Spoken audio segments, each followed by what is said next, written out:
And here is question number 11 of WAEC 2025 for the mathematics examination, the theory questions. This is just 11A.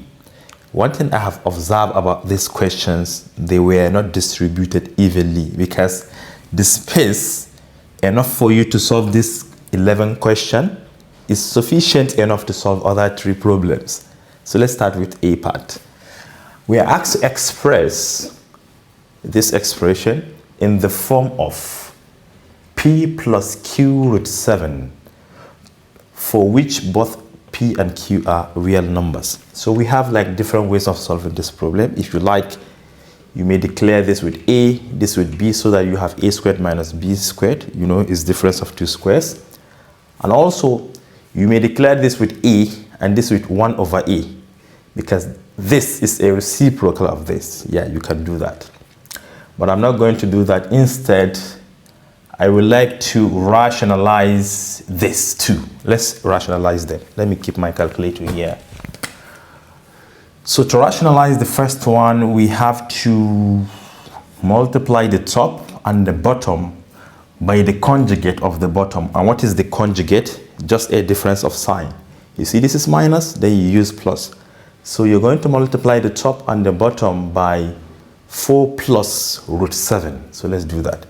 So we have 4 plus root 7 multiplied by its the conjugate of the bottom, which is the same thing, right? 4 plus square root of 7. Then the bottom, we do the same thing. 4 minus square root of 7 times 4 minus square root of 7, right? Plus. You see, multiplying the top and the bottom by the same thing implies multiplying by 1, because this divided by this is 1. But remember, we have a power of 2. Squared minus, I'm going to do the same thing here. The conjugate of this will now be the minus version of it. So we have 4 minus square root of 7 times 4 minus square root of 7, because 4 minus square root of 7 is the conjugate. The bottom will be 4 plus square root of 7 multiplied by 4 minus square root of 7. Everything, remember, is squared. Okay, let's simplify. To the top, you can see they are exactly the same thing. So it's the same thing as 4 plus square root of 7 squared, which is a binomial expansion. Whenever you have 2 times raised to the power of 2 is the simplest expansion. But the bottom will be a difference of 2 squares. So remember, if you have a squared minus b squared, this is the same thing as a minus b times a plus b, right? This is the same thing. So the bottom is difference of 2 squares. The top is 4 plus root 7 whole squared, which is very simple. Let me do that here for you. 4 plus root 7, everything squared. This is the same thing. You take the first time you square that, which is going to give you 16, right? Plus, you square the second term, it will cancel the square root, leaving 7. Then 2 times this time this, 2 times 4 times root 7. This is 23. This is 8 root 7. So everything you can see here to the top is 23 plus 8 root 7. 23 plus 8 root 7 to the top. Divide by, to the bottom, I told you is difference of 2 squares. If you take this, you square that. You subtract, you take the second one, you square that. If this is A, this is B, it is the same thing as A minus B, right? Okay, this is what we have, so we can reverse it back. If you have A minus B times A plus B, you can reverse it to A squared minus B squared. So it is 4 squared minus root 7 squared. 4 squared is 16. Root 7 squared will cancel the root, leaving 7. No, this is 4, right? Oh, we don't have this squared. It should be 4 squared 16, which is going to give us 9. So the bottom is just 9. Remember, raised to the power of 2 minus.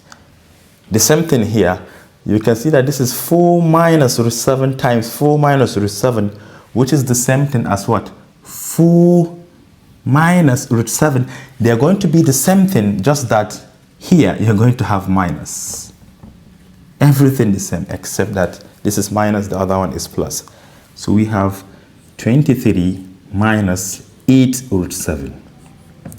But I told you the bottom is going to be the same, because it is going to be a difference of 2 squares. 4 squared minus root 7 squared, which is the same thing as 9. Another difference of 2 squares, you take this, you subtract this, you multiply, you take this, you add to this.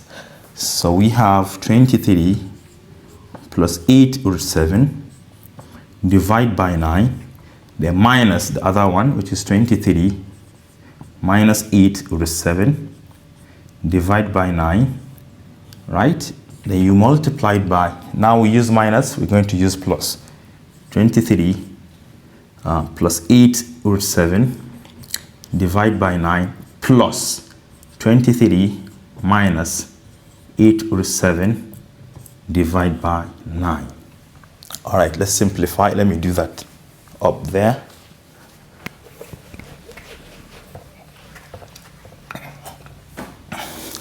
Because we are subtracting the same denominators, we are free to subtract the numerators. 23 minus 23 is 0. Then this minus that will give us plus, right? So it is going to be 16 root 7 divided by 9. 16 root 7 divided by 9. Remember, we are multiplying by the other one. We are adding. It will be 23 plus 23, which is 46. This plus that will give us 0, because this is plus that is minus. So we only have 46 here. 46 divided by 9. And finally, we have multiplication. 16 times 46, which is 736. 736. 9 times 9 is 81. But we still have root 7, remember, root 7. But they said that we should leave our answer in the form of p plus q root 7. That term attached to root 7 is our q, but p is absent, which implies that p is 0. So this implies that the final answer is 0 plus 736 over 81 root 7. And this is our final answer. Now let me delete this and write the B part. And here is the B part of question number 11. Two functions f and g are defined on the set of real numbers by f of x equal to the square root of 16 minus x squared divided by x squared plus 4, and g of x equal to x squared minus 4 divided by 8 minus x squared, for which in this particular function x cannot be plus or minus 2 root 2, otherwise it will make the bottom to be 0, which we don't want. All right, Roman 1, we are asked to find the domain of f. B, we are asked to find g of f of x. So let's start with the first one. We are talking about domain. What are the possible inputs? That is just it. So we have something like this. Whenever you have a square root, you should make sure that everything inside that square root cannot be negative, but it can be 0 and any other value greater than 0. All right, therefore everything inside, which is 16 minus x squared divided by x squared plus 4 must be greater or equal to 0. It can be 0 or any other positive number greater than 0. But look at the bottom, x squared plus 4. No matter any number, whether it is negative or positive, you plug in here, the bottom will always be positive. Take, for instance, negative 2. Negative 2 squared will give you positive 4, and 4 plus 4 will give us 8. So we have no problem with the bottom. This implies that we have to pay attention to the top. because even if the bottom is positive, the moment the top is negative, negative divided by the positive will give you negative. So we want this one to also be positive. Therefore, 16 minus x squared will have to be greater or equal to 0. So you can switch around. So this becomes x squared less than or equal to 16.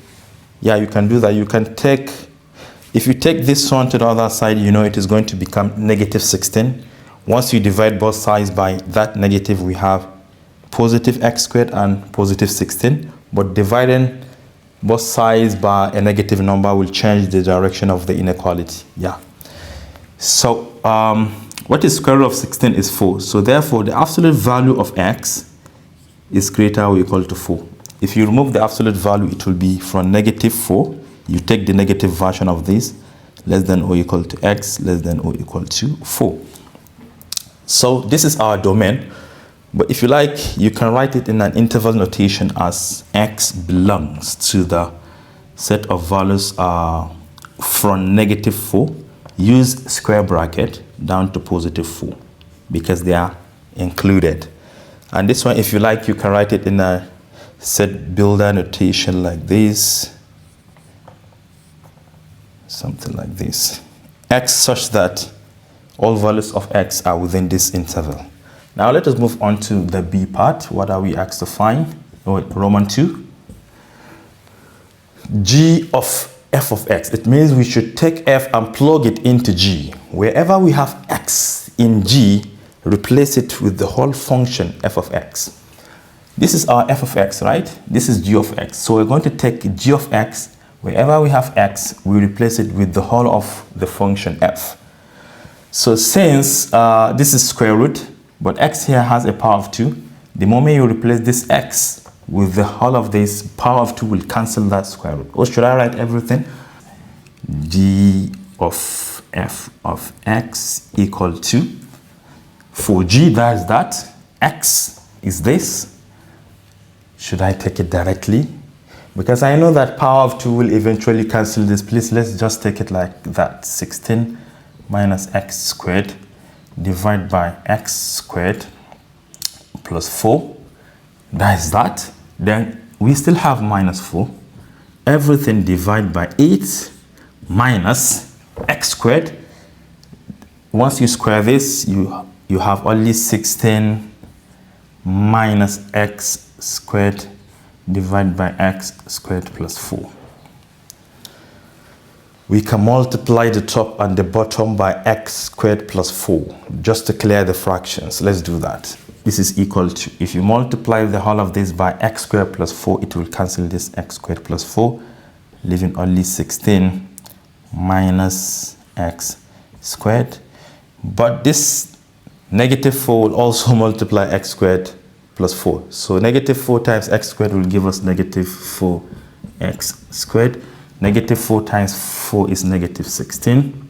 We are done with the top. The bottom, we do the same thing. 8 times x squared plus 4 will give us 8x squared, 32. This minus is going to change everything here. Minus 16, minus minus plus x squared. Let's simplify. From here, 16 and negative 16 will cancel because this is plus, that's minus. Minus 1 minus 4 is minus 5. Minus 5x squared to the top, to the bottom. Should we start with constants? 8x squared plus 1x squared will give us 9x squared. 32 minus 16 is 16 plus 16. So this is what? G, if you like, you can even write it G of f of x, all the same. Negative 5x squared divided by 9x squared plus 16. That is the second part. The first part is what? The domain is from negative 4 to 4. We are done with question number 11. Let's move to question number 12.